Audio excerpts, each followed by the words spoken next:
a ver, lamentablemente son constantes y repetitivos en nuestro país y tienen que ver todos con la legalidad y tienen que ver con la transparencia. Vamos a conversar con el doctor César Azabache sobre, a ver, no solo lo que hemos visto el día de ayer en torno a la cuñada del presidente de la República, Pedro Castillo, también se reveló que se había construido un helipuerto en, entendemos, terrenos que pertenecerían a la familia del presidente. Doctor Azabache, ¿cómo está? Muy buenas noches. ¿Qué tal? Buenas noches, a las órdenes. Doctor, en principio, lo que hemos visto ayer, conversábamos con el procurador, ¿podría constituir un delito? A ver, creo que es importante no perder la perspectiva en el ciclo al que estamos entrando, ¿no? Tanto porque es julio, es el mes de la presentación del presidente en el Congreso, en un ambiente que anticipamos va a tener mucho de arisco. Entramos además al segundo semestre del año en el que se definen los ascensos en entidades como la Policía Nacional, que ahora creo es fácil notar está atravesada por la crisis de las fugas de las tres personas más importantes en el caso de Castillo, ¿no? Silva, Pacheco y el sobrino. Entonces, en ese entorno tenemos que empezar a acostumbrarnos a que entramos a un periodo en el que van a abundar detalles sobre inconductas, sospechas de delitos, eventos que redundan en el perfil que ha adquirido el régimen de Castillo respecto a los casos de corrupción y al mismo tiempo asuntos más urgentes, asuntos realmente urgentes, que tengo la impresión no deben perderse de vista.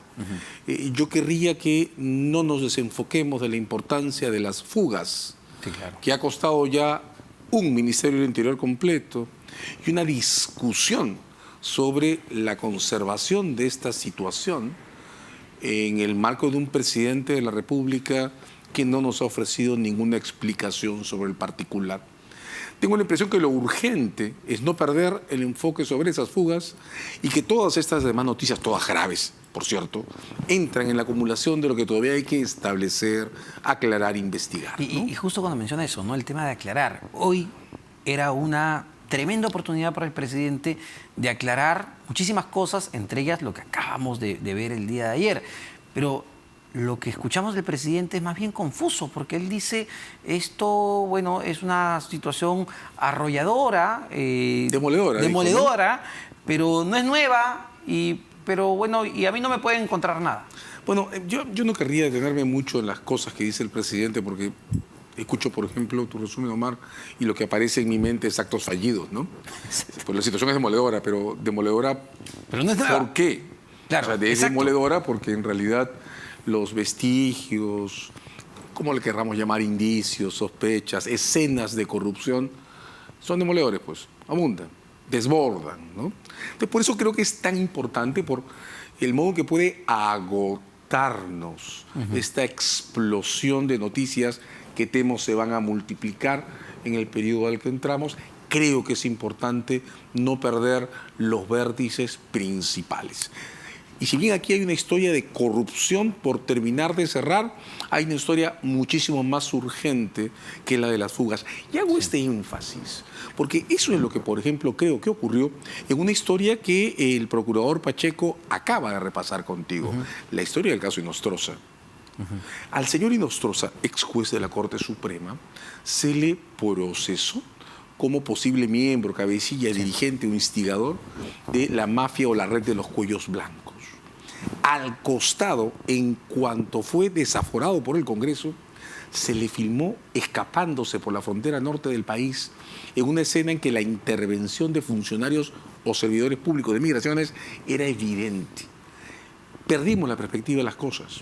El Estado apostó por la historia larga, la de la pertenencia a la red, la organización criminal, y tropezó en los tribunales españoles, porque la Audiencia Nacional, que le ha dado la extradición al Estado, sin embargo descalificó los casos por organización criminal. Y este otro caso, el de la fuga, registrada en video, grabada, casi se queda sin entrar en el proceso, porque se retrasó. A veces, ese es el punto que quiero presentarte, en este afán nuestro por comprenderlo todo hasta el detalle, perdemos la mirada sobre esos asuntos urgentes que sin embargo pueden ser los concluyentes para resolver crisis como estas. ¿Y usted cree que el nuevo ministro del Interior, Mariano González, que tiene experiencia además en la cartera interior, entiendo, ha sido jefe Defensa, fue ministro de Defensa también. Pero según leía, ha sido jefe del gabinete de asesores sí, en Interior. Y también ha estado en Migraciones. Sí. Exacto. Entonces, ¿cree que él tenga esas capacidades o la voluntad, o no va a bastar el hecho de tener un buen ministro? Yo quiero pensar más en la Fiscalía de la Nación, que acaba de cambiar, tener un movimiento fuerte con la designación de la nueva fiscal de la Nación y toda la potencia que tiene acumulada, ¿no? De hecho, la Fiscalía de la Nación ha cerrado un círculo que conceptualmente nos ha costado mucho, que es el de resignificar y reducir el espacio de las inmunidades presidenciales. Mi apuesta es hacia la Fiscalía de la Nación, pero debo decir que un nuevo ministro del Interior, en las condiciones en las que ha sido nombrado y con esta evidente herencia, mala herencia institucional que recibe, las 3 fugas, tiene ante sí un reto impresionante, que es el reto de cooperar, de tender los puentes institucionales para que el Ministerio Público pueda investigar cómo se sostienen esas fugas. Este ministro, tengo que decirlo, no lo conozco en persona, pero por desgracia va a durar tanto como el anterior si no resuelve el marco político, el marco institucional que debería permitir que la búsqueda de estos 3 prófugos llegue a resultados pronto. De modo que el reto es impresionante. Es un reto de cooperación con el Ministerio Público, es un reto de desenganche de un cuadro de actividades que me parece ha venido destinado a proteger a quienes pueden involucrar al presidente en estos casos. Y hablando del Ministerio Público, hace bien la Fiscalía. Salió el reportaje ayer y de inmediato empiezan una constatación en los locales de la empresa, es decir, la activación de la investigación inmediata, ¿es lo adecuado, es lo que corresponde? Yo creo que sí, es lo que esperamos todos y todas, ¿no? Un Ministerio Público sensible a las demandas de investigación que tiene la ciudadanía, un Ministerio Público que nos tendrá que mostrar que además en esos 20 años, los últimos 15 han sido muy importantes para la Fiscalía, aprende tanto a reaccionar con prontitud como a diferenciar las cosas que se investigan en los largos plazos, en los largos periodos, de aquellas otras que merecen una reacción rápida. Yo querría que respecto a estas fugas, sobre las que insisto en referirme, se reaccione con la misma efectividad con la que se ha reaccionado ante el caso de la hermana, de la esposa del presidente de la República, ¿no? Sí, claro, pero ahí... Es decir, lo consultabas con exministros del Interior, ¿cuánto, digamos, podemos apostar por el gobierno en sí? Es decir, ¿cuánto podría estar influyendo el gobierno en que estas personas no se encuentren? Temo que muchísimo. De hecho, a mí me parece que la Fiscalía, pero es la Fiscalía que tendrá que hacerlo, debe estar en línea de confirmar si, como todos y todas sospechamos, el señor Castillo se ha convertido en un factor de interferencia para las investigaciones que se siguen en su contra. Hay muchas cosas que no podremos discutir en público o sobre las que no podremos tener evidencia, pero yo creo que fiscales serios, como quien ahora ocupa la Fiscalía de la Nación, deben ahora estar investigando cómo así ocurre que un cuerpo especializado de la policía no puede encontrar a 3 personas que no tienen ninguna habilidad en especial para mantenerse fuera de los radares de la ley. Y nosotros no tienen ninguna habilidad. Yo preguntaba a policías en actividad, me decían, ¿cuán caro es ser prófugo de la justicia? No solo caro, sino insoportable. Además, los agentes de policía que saben de estas cosas tienen perfectamente claro que la clandestinidad solo se sostiene con una alianza. Alguien paga los gastos, alguien se encarga que el prófugo esté alimentado, alguien lo esconde. Y no es sencillo, Mar, escaparse de la justicia. Menos, repito, para personas que no tienen ninguna habilidad en hacerlo. Alguna vez un militar retirado me decía, medio en broma pero muy en serio, para nosotros los que tenemos entrenamiento en cosas como la sobrevivencia y asuntos de ese tipo, soportar la cárcel o los periodos de fuga es sencillo porque nos mentalizamos en que es como si fuera un operativo. Para un civil, tiene que comer, desplazarse, no puede pasarse los días no viendo gente. Un prófugo del perfil de estas 3 personas o es sorprendido o se entrega o se escapa. Pero esta no es una bomba que pueda contenerse por mucho tiempo. Y si, como estamos sospechando, el presidente de la República es un factor en la conservación de esas fugas, pues entonces la Fiscalía de la Nación tendrá que decidir qué le pide al tribunal respecto a él. Bueno, y curiosamente, y usted lo sabe a detalle, es parte de la hipótesis del fiscal Pablo Sánchez cuando decide abrir la investigación. Sí, dice, por supuesto. yo necesito investigar y abrir esto cuanto antes porque esta supuesta organización criminal tiene el poder del aparato público para entorpecer la investigación. Y eso, a ver, eso se discutió mucho en el caso del señor Chávarri, que fue fiscal supremo, Así es. y a quien la Corte Suprema suspendió antes que la Junta Nacional de Justicia en el ejercicio de su cargo. ¿Por qué? Porque cuando un cargo público se convierte en un factor de interferencia que impide hacer algo que tiene todo el respaldo constitucional, como es investigar crímenes, pues entonces la judicatura queda habilitada para tomar decisiones como suspender a quien está obstruyendo con las investigaciones.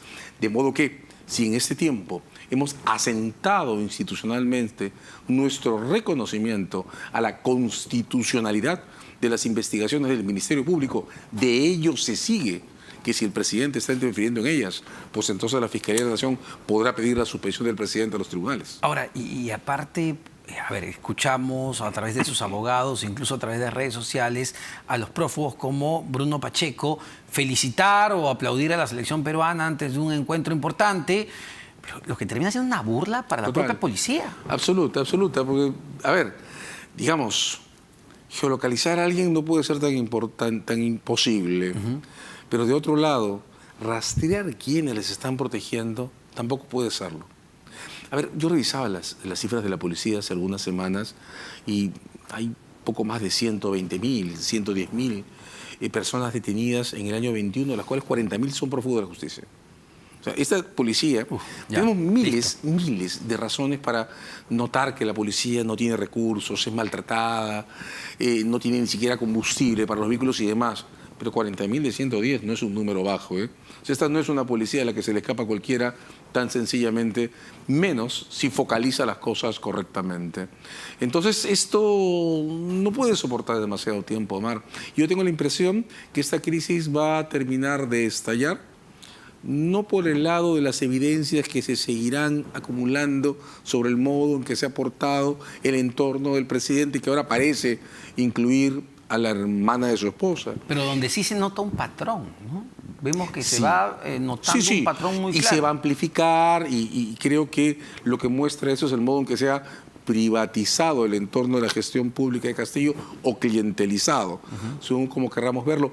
Pero creo que junto a eso, esta crisis va a estallar cuando termine de descubrirse cómo se ha protegido, creo que esto ha ocurrido, a 3 personas del entorno directo del presidente de la República. Y Omar, déjame decir esto, cerca de los momentos de ascenso de corporaciones como la policía, entre rivalidades, hastíos y reacción a malos tratos, estas cosas terminan sabiéndose.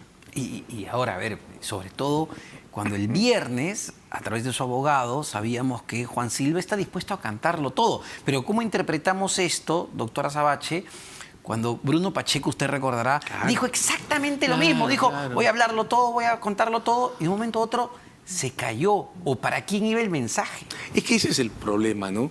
Como sociedad, y esto probablemente comienza en el ciclo del año 2000 con los casos Fujimori y Montesinos, se ha multiplicado exponencialmente con los casos Odebrecht y los casos del Club de la Construcción.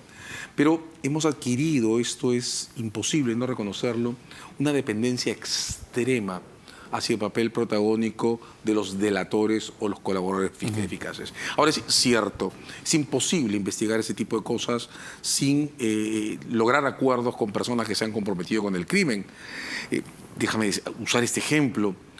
Todos somos testigos, con todos los defectos o críticas que puede tener la policía antidrogas, pero todos somos testigos de la cantidad de operaciones en flagrancia que la policía antidrogas realiza en puertos y en lugares de embarcaciones o de transporte.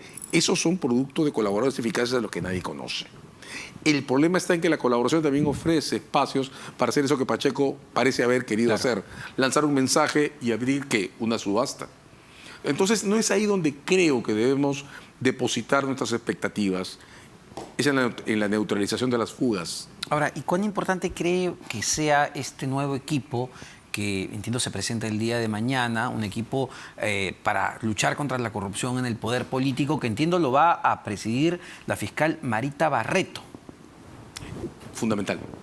La trayectoria, además de la fiscal Barreto, es creo que conocida públicamente, es una fiscal que ha estado involucrada, estuvo involucrada fuertemente en el ataque a mafias organizadas desde mediados de este siglo. Creo que el Ministerio Público, cuando forma equipos ad hoc, muestra que entiende de qué se trata. No solo de administrar la carga que registran los innumerables expedientes judiciales que se multiplican a diario, sino de montar una organización por objetivos. Creo que ya es inevitable darnos cuenta, Omar, que los poderes públicos, y esto no es solo en el Perú, tienen una dimensión de actividad delictiva que es necesario prevenir, sancionar y frente a la que hay que reaccionar.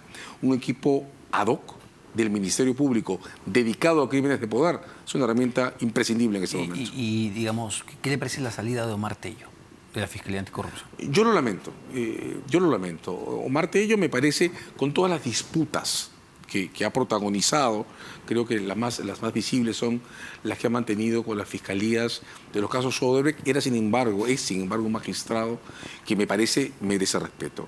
La Fiscalía de la Nación, sin embargo, ha tenido sin duda razones objetivas para reasignarlo y devolverlo a una plaza en Lima Sur. Creo que en este momento la Fiscalía de la Nación merece más de 1 metro de espacio para poder tomar las disposiciones que entiende necesarias para estabilizar a una entidad que tiene ahora como desafío resolver la crisis de un presidente de la República, el primero bajo investigación penal. Cortita, una vez que Pedro Castillo deje la presidencia, ¿va a terminar preso?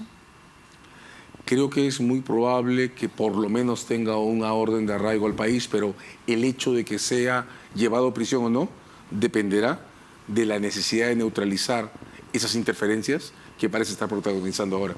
Muchísimas gracias, doctor Azabache. César Azabache, abogado penalista. Vamos a hacer rápidamente una pausa, pero venimos para conversar con el exministro de Vivienda, Construcción y Saneamiento y también de Agricultura, Milton Bon Gese, sobre diversos temas que hay en estos dos sectores.